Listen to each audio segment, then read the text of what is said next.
మత్తయి సువార్త 5వ అధ్యాయం 4వ వచనము. దుఃఖపడువారు ధన్యులు, వారు ఓదార్చబడుదురు.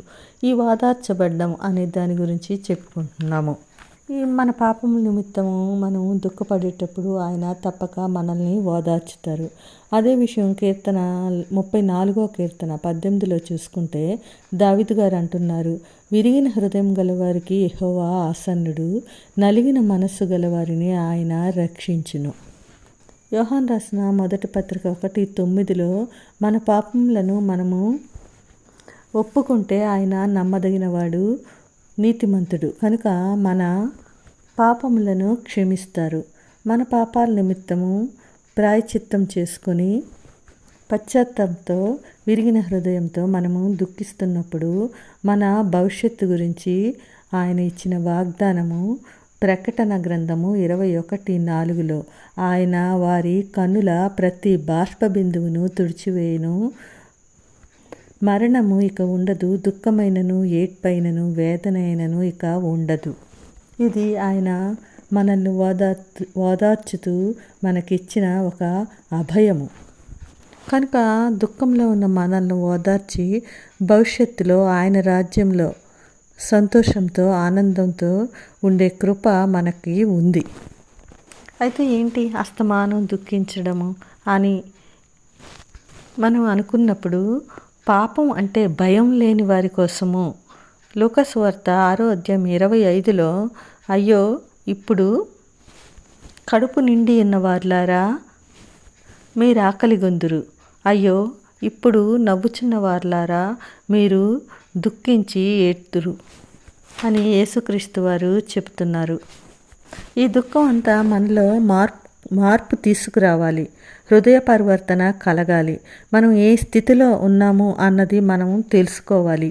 శారీరక క్రియలు నా మీద ఏలుబడి చేస్తున్నాయా, వాటికి నేను దాసులుగా ఉంటున్నానా అని మనల్ని మనము ఒకసారి పరిశీలన చేసుకుంటూ ఉండాలి.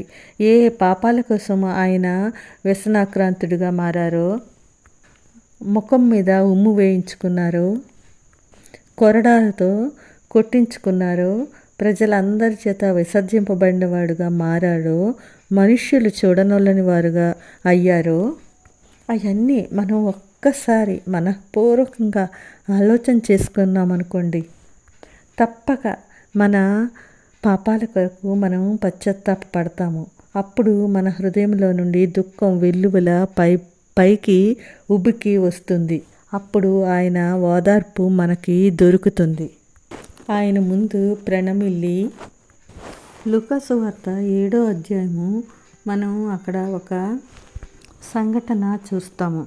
ఆయన పరిసయ్యుని ఇంటికి వెళ్ళి భోజన పంక్తిని కూర్చున్నప్పుడు ఆ ఊర్లో పాపాత్మురాలైన ఒక స్త్రీ యేసు దగ్గరికి వచ్చి తన బుడ్డులో ఉన్న అత్తరు తీసుకుని వచ్చి వెనుక తట్టు ఆయన పాదముల ఎదుట నిలువబడి ఏడ్చుచు కన్నీళ్లతో ఆయన పాదములను తడిపి తన తల వెంట్రుకలతో తుడిచి ఆయన పాదములను ముద్దు పెట్టుకొని ఆ అత్తరు వాటికి పూసెను అని మనం ఇక్కడ చదువుతాము. ఆ పరిసయ్యుడు ఈమె ఎంతో పాపాత్మురాలు అని ప్రభువుకు తెలియదా అని కూడా అనుకుంటాడు.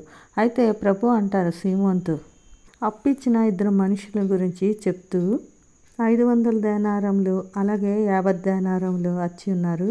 అప్పుడు వాళ్ళు అప్పు తీర్చడానికి వాళ్ళ దగ్గర ఏమీ లేదు, కానీ యజమానుడు వాళ్ళని క్షమించాడు. కాబట్టి వీరిలో ఎవరు అతను ఎక్కువగా ప్రేమిస్తారు అని అడిగినప్పుడు అందుకు సీమోను, అతడు ఎవరికి ఎక్కువ క్షమించినా వాడే అని అతను చెప్తాడు. నువ్వు ఈ స్త్రీని చూస్తున్నావే, నేను నీ ఇంట్లోనికి రాగా నీవు నా పాదములకు నీళ్ళు లేదు, కానీ ఈమె తన కన్నీళ్లతో నా పాదములను తడిపి తన తల వెంట్రుకలతో తుడిచింది. నీవు నన్ను ముద్దు పెట్టుకోలేదు, కానీ నేను లోపలికి వచ్చినప్పటి నుంచి ఈమె నా పాదములు ముద్దు పెట్టుకొనుట మానలేదు. నీవు నూనెతో నా తల అంటలేదు, కానీ ఈమె నా పాదములకు అత్తరు పూసింది. ఆమె విస్తారంగా ప్రేమించెను కనుక ఆమె యొక్క విస్తార పాపములు క్షమించబడ్డాయి అని నేను నీతో చెప్తున్నాను అని అంటారు.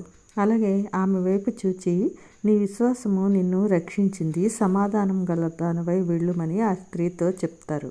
దీన్ని బట్టి మనకేం అర్థమవుతుంది? తన పాపాల కోసము ఆమె ఎంతగా పశ్చాత్తాపడి ఆయన పాదాల మీద వాలి తన కన్నీటితో ఆయన పాదాభిషేకము చేసింది.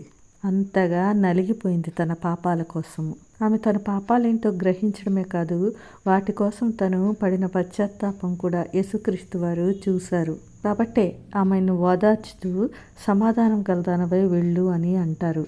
మనం కూడా మన పాపాల నిమిత్తము మన ఆత్మలో మనం ఎంతగా దుఃఖపడుతున్నామో ఆయన గ్రహిస్తారు. ఆ గ్రహించి మనల్ని ఓదార్చి ఆయన మనకి సమాధానాన్ని కూడా ఇస్తారు. అలాంటి కృప దేవుడు మనకు దయచేయునుగాక. ఆమేన్.